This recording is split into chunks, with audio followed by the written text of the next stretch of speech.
Welcome to the Can't Deposit Excuses podcast, the podcast where we like to talk with motivated people about how they've managed to stick excuses and kick them to the curb and march on their journey towards success. I'm really excited today to have Joe Patterson here with us with Century 21 Realty. Joe, so nice to have you on the show. Derek, thanks for having me. It's a pleasure. Yeah, man. Listen, I mean, every time that I talk with a guest or have them on, the first thing that I like to try to talk to them about or try to, have a conversation with them about is maybe something that's interesting that they didn't know. And so one of the things that was kind of interesting to me is, your life story before real estate. You've been in this game for a little while, the real estate game, maybe not, as hard as you are now, but you talked about, before this, you spent some time with Xerox. So like, how long were you there? What was that story? What made you decide to make the transition from doing real estate maybe on a part-time basis to come all the way to do it on a regular basis, full-time? Well, I'm a single dad, and I was scared of not having a cushion, not having a net, a safety net, if you will. But before that, I wasn't even in sales. I was doing a security job for the government. I had a federal contracting job. And I read a book called Rich Dad, Poor Dad. And when I read that book 3 times in the same week, when that week was over, I quit my job, got a sales job, and Xerox hired me. And had my real estate license and was kind of using it as a side hustle to make extra money. And, COVID hit, and I decided I didn't need a safety net anymore, and I wanted to do my own thing. I'm working a lot more hours, but it's more beneficial, That's a great book. It's kind of funny you bring up Rich Dad, Poor Dad. Mm-hmm. It may be one of the first books I read when I first got out of college and was trying to establish myself in the world. There were 2 books that I read, Rich Dad, Poor Dad, and The Millionaire Next Door. Oh, wow. 2 of the first books I ever read. And, just kind of talking about, the rich dad, and the poor dad, and the working for someone else versus the working for yourself, the sales idea. There's just a lot of things there. So that's a question I often will ask, Right. Guests are, what's a book, what's a resource, what's a person that, has inspired you or that you took a lot from. And the fact that you bring up Rich Dad, Poor Dad, almost immediately, it's like, well, right there, we've got a connection, because that's definitely something that I personally have read, and it's a great read. Definitely.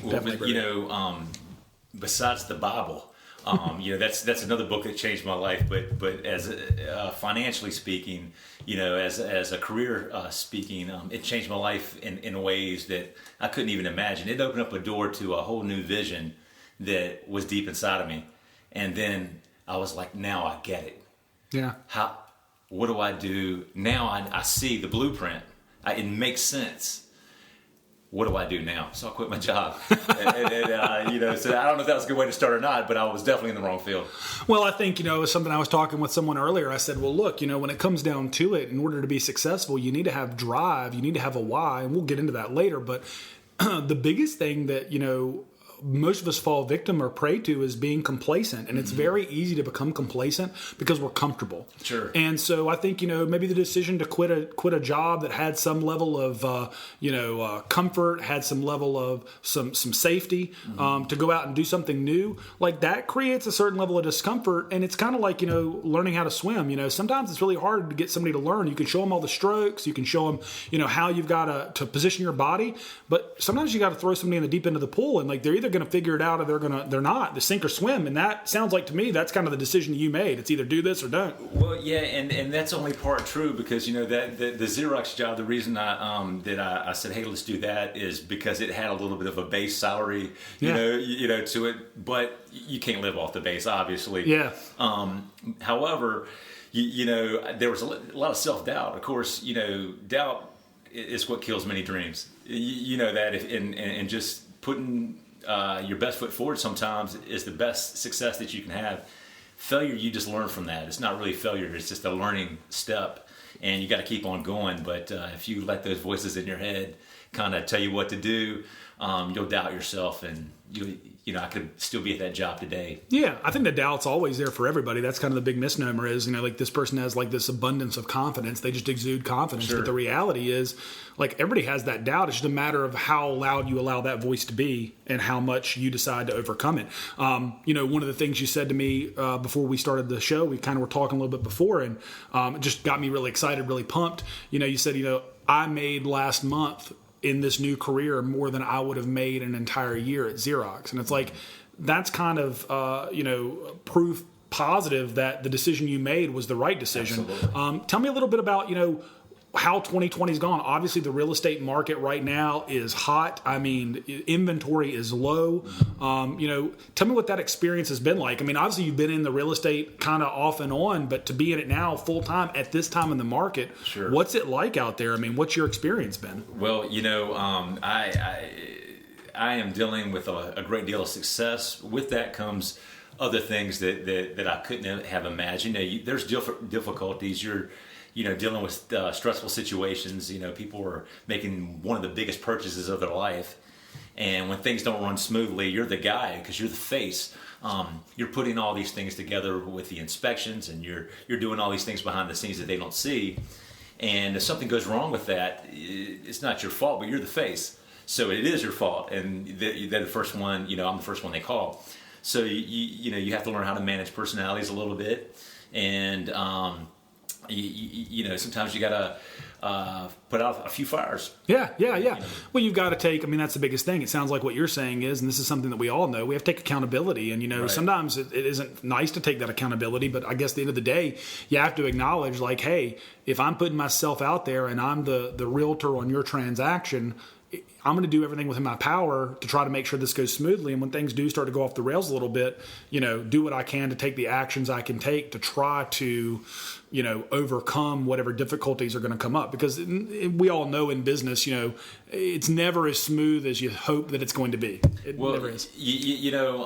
People in their mind, what I do is they imagine $1 million listing. That's what you do, and it's totally not that way.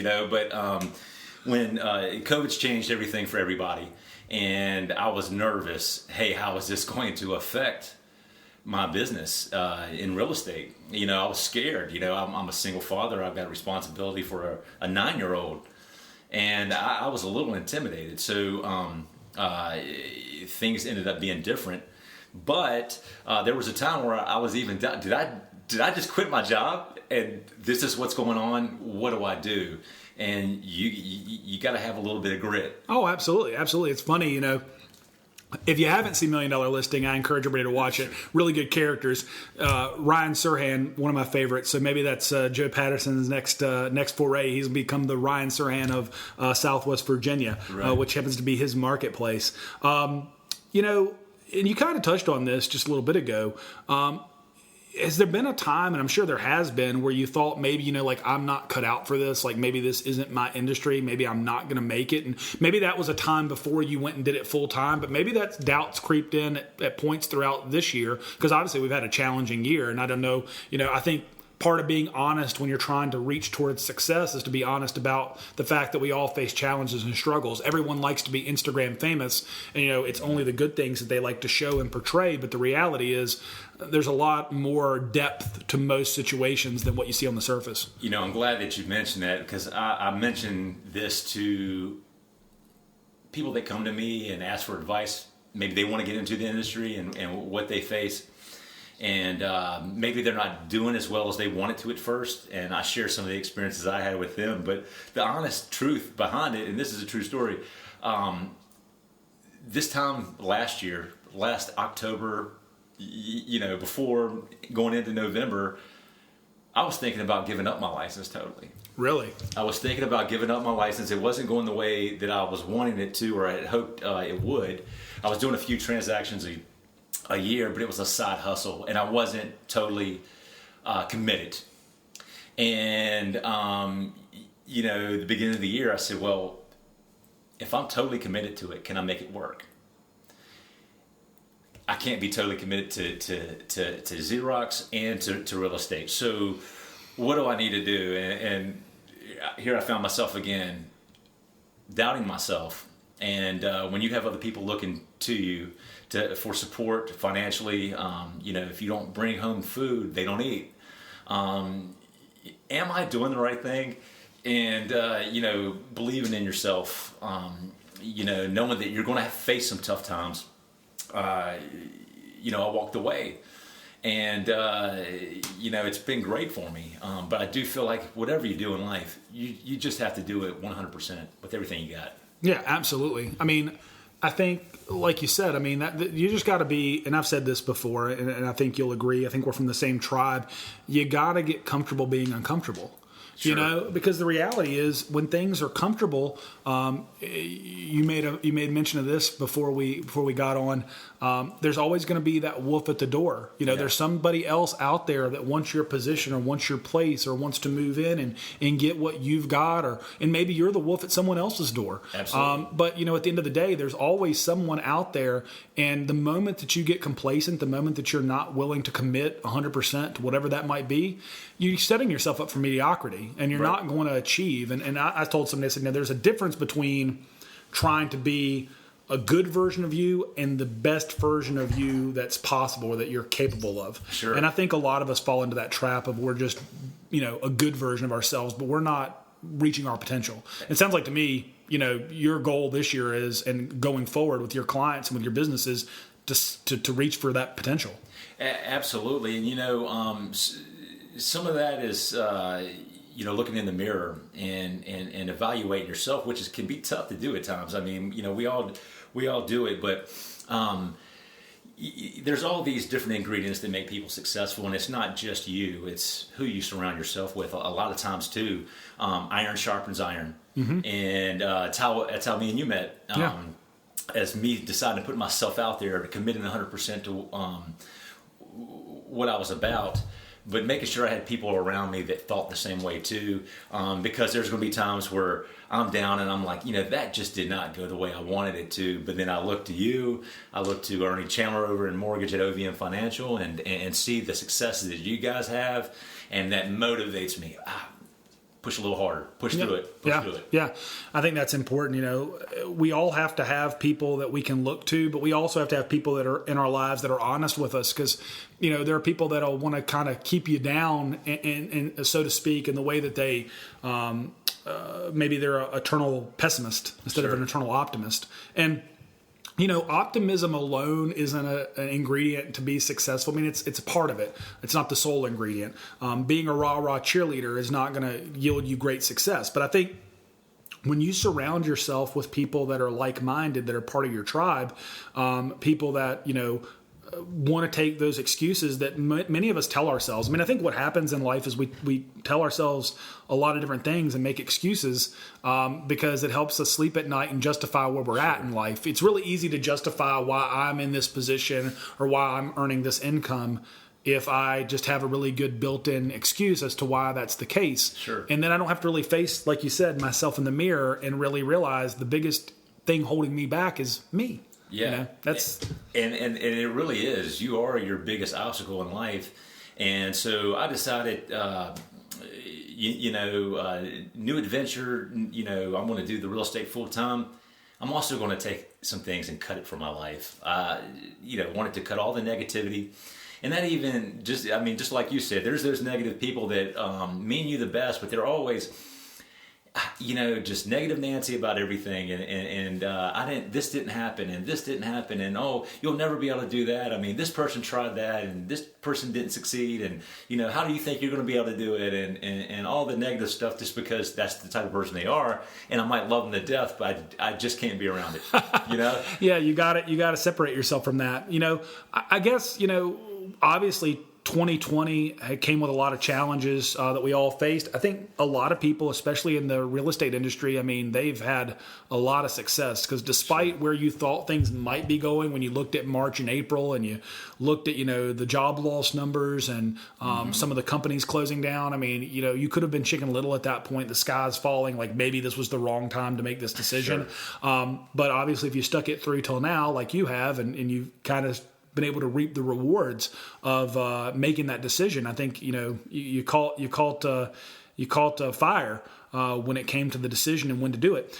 What is something though I'd ask you that is a challenge that you think your industry faces now and is going to face into the future that maybe not everybody in your market is kind of seeing on the horizon, or maybe they haven't really owned that this is the future of our industry unless we do something to change that? Is there anything out there where you're like, what, this is a challenge I see that we all need to face that's going to be coming up? Well, a lot of and I think that you're finding a lot of younger agents be successful because they're learning how to use the technology in different ways that weren't used before.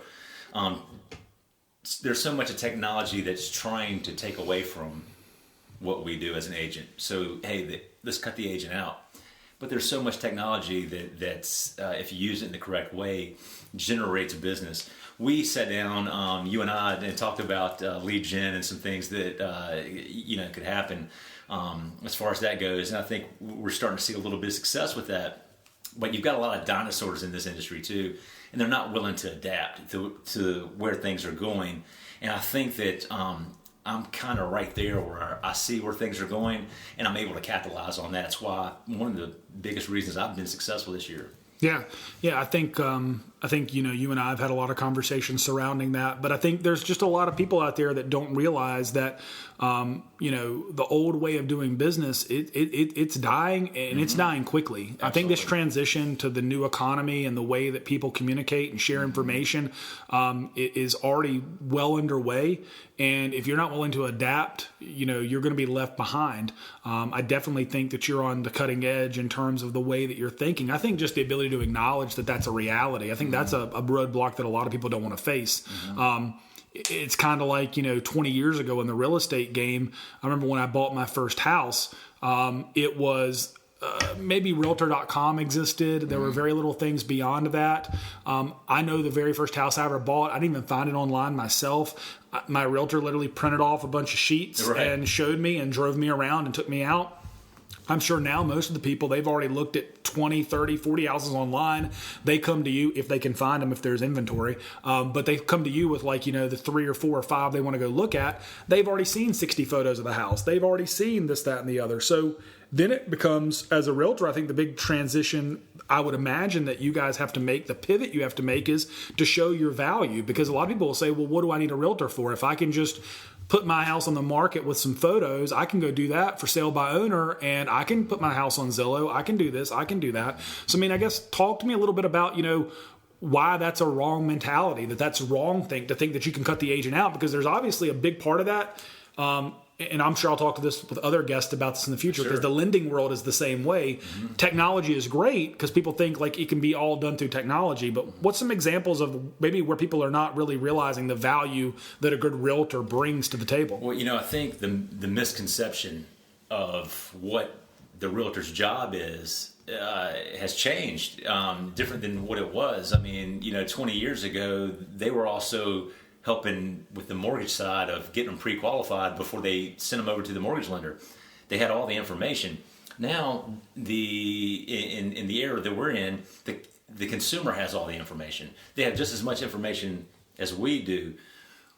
It's our job to guide them through the process and give them the best information. And somebody trying to sell their home might be successful, but is it going to take you 4 or 5 months, 6 months?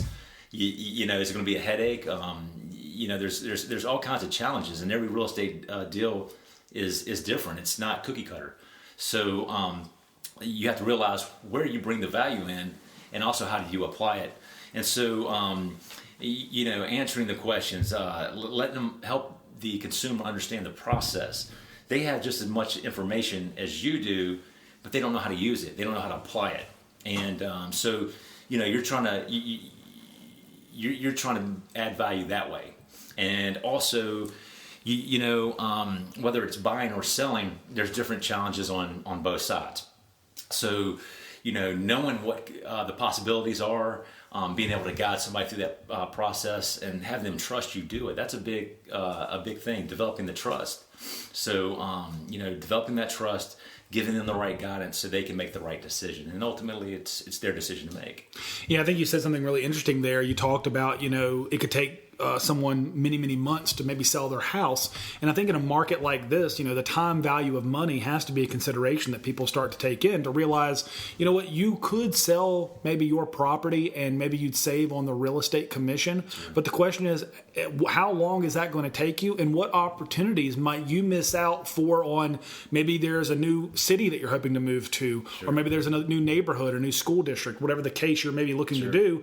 And the opportunity to buy that dream house may come and go because those doors are closing quickly. I mean, I don't know. You tell me what right now in our market, like what's the average days on market for properties? It doesn't seem like it's very long. I mean, I see a sign go up and I see it come down. Yeah, and it depends on specific locations and things like that. But it's it's quick. It's quick. It's a quick turnover, and if you price it wrong, then you don't make it as much money.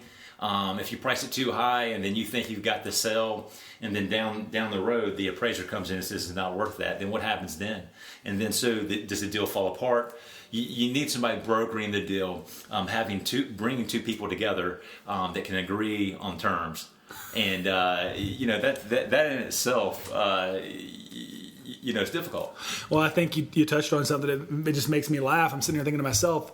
So I get what you're telling me, Joe, is Zillow and Trulia are not the end-all be-all when it comes to pricing your home. Like, you can't depend on that solely. Because I think a lot of people see, like, their Zillow price or their Trulia price, and they want to put their house on the market, and they come to you, and they're like, well, Zillow says it's worth X, Y, and Z. And it's like, well, we can list it for that, but if it sits in the market for 3 months and all of your neighbors' houses sell all around you, maybe you miss on that opportunity. And at the same time, maybe it's undervalued. Maybe it's really selling your property short. I'm sure that has to be one of the challenges of technology, is the consumer does have so much information at their disposal. And like you said, they don't necessarily know how to interpret that information. Absolutely. So I'm sure that you have had many conversations like that. Yeah, I've had several clients where I said, if you want to list it for that, I'll buy it right now. Trust me, I'll give you the money right now. But and also I've faced situations where they've priced it way too high as well. And the longer it sits on the market, of course, people start to wonder what's wrong with the property. Yeah. And so, that's a big part of the of getting it right from the start and marketing it. But I love what I do, and I know you love what you do. And at the end of the day, if everybody wins, that's what it's all about. Awesome. Well, you've touched on this a little bit.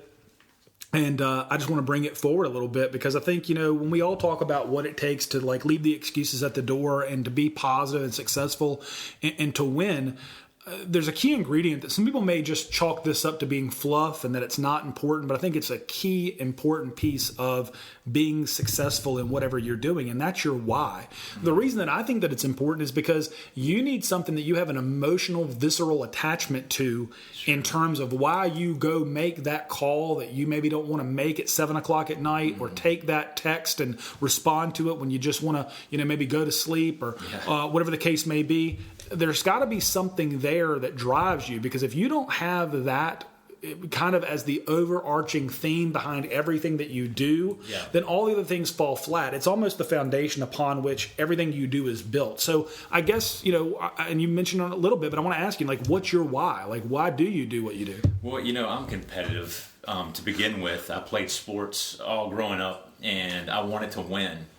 I'm not one of those win at all costs kind of guy either. I believe in good sportsmanship. And hey, you got me today, but I'm going to get you tomorrow. And it becomes a little bit of drive for you. But I've got several whys. And just to touch on it briefly, my son, my 9-year-old son, I look at him and I'm raising him, and he looks at me, and he notices the things that I do. And so, what kind of man is he going to become? And am I preparing him to be the man he needs to be? So am I going to push him the way that I need to be pushed? And so, that's certainly part of it. There's a spiritual side, to it. And, I had an incident that happened to me very early in my life that made me to this day shaped who I am. I was in 4th grade, and, kids can be cruel, but we were poor. And so I got picked on for the clothes I had. The shoes were not name brand. And so, man, that's tough. That's tough. But I just remember how I felt, that feeling. And I was like, I'm never, ever going to be poor, ever. And I'm going to do what it takes to be successful. And so when I'm having a bad day, I can go back and think about that day. and I can still feel those feelings. And it gets me, it gets my engines going, man. Yeah, it puts that chip on your shoulder. I mean, that's a great why. I've got an 8-year-old and a 5-year-old, so I'm right there with you. I understand that age, and you're trying to think as a dad, what do I have to do to make sure that they have every opportunity in life? And if I don't do what I need to do, am I falling short of, being the best me that I could be? Because not that things are bad, but am I giving them all the opportunities that I'd like to give them? And I think another thing that you hit on right there was adversity. You face some adversity in life, and adversity builds character. Yes, and I think that's part of that mentality of excuses. You'll notice that a lot of people that face some adversity in their life, no matter what it might be, everybody's adversity is different. But if you face some, it helps you to kind of put things into perspective. And I think perspective is a big key thing that's necessary for people to kind of break through and have some successes. They have the perspective. What it's like to be on the other side of, that situation, to not have all of the money and the resources and the things that other people had. And so there's two ways that you can go through life. You can go through life saying, woe is me, why not me? Or you can say, what do I have to do every day to get up to make sure that I never go back there, that I'm only going in one direction. And I think that's key. Absolutely. And, and not just when you're talking about our kids, our families and things like that, you want to provide for them. But, how does my son watch me? He watches. Your children watch you. Did Daddy lay out of work today? Because whatever. Or is Daddy doing this? Or Dad? You know what? I can do that too. And I want to show that it takes work and it takes constant chipping away. You're not going to always win every battle, but you can win the war. And so you just keep chugging away no matter what happens. And, you just got to work hard. Yeah, I think all too often as a society, we're very much results driven. And I used this analogy. I read this in a book here recently, and it was talking about Michael Phelps, which we all know, Olympic swimmer, most gold medals ever. Mm-hmm. But Michael Phelps didn't win the gold medal on the day that he swam that race. He won that gold medal in the years and the weeks and the months leading up to that race. And so it's not the results that, I think we all pay too much attention to the end result. We don't pay enough attention to the things that went into that result. And it's the difference between having, conceptual goals and tactical goals. And like you said, if I know if I do X, Y, and Z every day, then I'll chip away. It's kind of like, stone is really tough, but go down to Colorado and Arizona and go to the Grand Canyon and go to these different places in Utah, and you see what wind can do, what water can do. It can cut through valleys. And it's like, for as soft as water may feel, repeatedly over time, that little chipping away, look at what it can create. And I think that's the mentality that you have to have success. And I mean, I think you nailed that.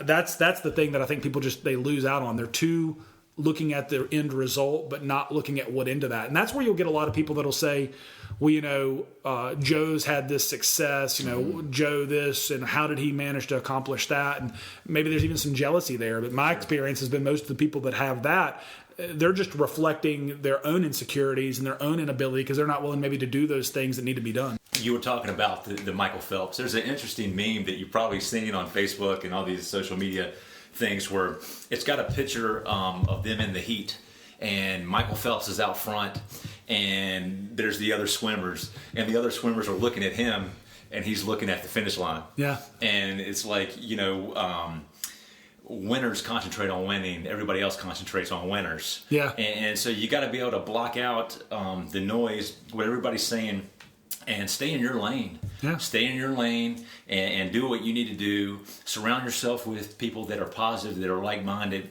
and go for it. Go for it with everything you got. You got to want it more than you want to breathe. Yeah. You know what I mean? And I'm so glad that we were able to have a chance to connect with some like-minded people at the networking event. What's the name of that networking event again? In the Mix. In the Mix. So that's a great opportunity for people to come out and meet other like-minded people. Yeah. And that's how me and you met. And that's, we're here today. Yeah, it's awesome. Yeah. Well, here's one of the things I like to kind of ask guests as we start to kind of wrap up our conversation and wind it down. Because, I mean, honestly, I could sit here with you all all day, Joe, Sure. and we could talk about this stuff because it just gets my juices flowing. It makes me excited. It makes me want to get out there and do the best I can because, like you said, you surround yourself with positive, like-minded people, and it just brings out the best in you. But I wanted to ask you, if I were to ask you, what does the phrase "can't deposit excuses" mean to you? When you hear that turn of phrase and you hear those words in that order, what does that bring out to you? What does that make you think of? Man, that brings so many things to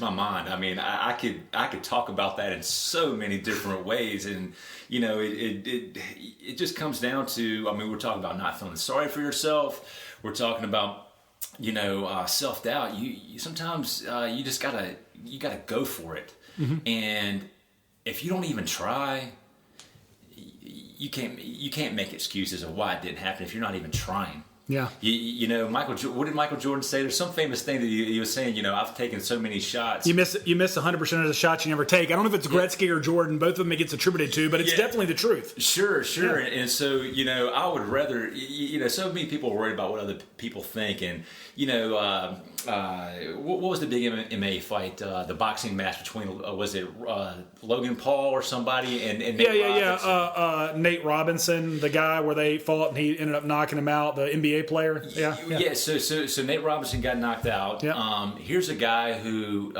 went to college and played 2 sports in college at the University of Indiana.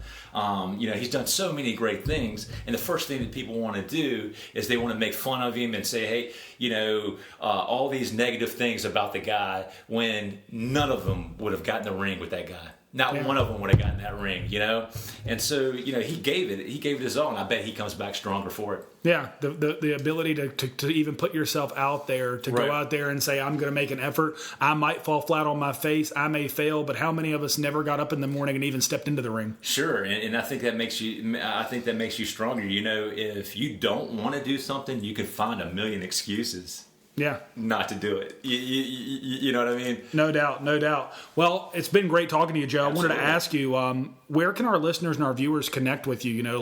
What's the best way to reach out to you? If they want to do business with you, if they want to connect with you, maybe they want to buy a house, sell a house, have questions, just want to know about the real estate game in general, how can I get with you? So, there's several different ways you can reach out to me. I'm on social media as Joe Patterson Realtor on Facebook. I'm on LinkedIn, Joe Patterson. You can text message me. I'm at 540-798-3944. Century 21 Gold Key. You can go to their webpage. Zillow. You can look me up, Joe Patterson, on the Agent Finder. So I'm out there, and I'd love to do business with people looking to buy and sell. That's awesome. Well, listen, Joe, it's been great having you on. For all of our listeners and viewers, I hope that you'll like and subscribe to our podcast on YouTube. And obviously, anywhere where you get your podcast, we'll be there. So I hope you'll subscribe, and we look forward to seeing you on the next episode. Thanks, Joe. Great having you. Awesome. Thank you for having me. Yep. Thanks, bud.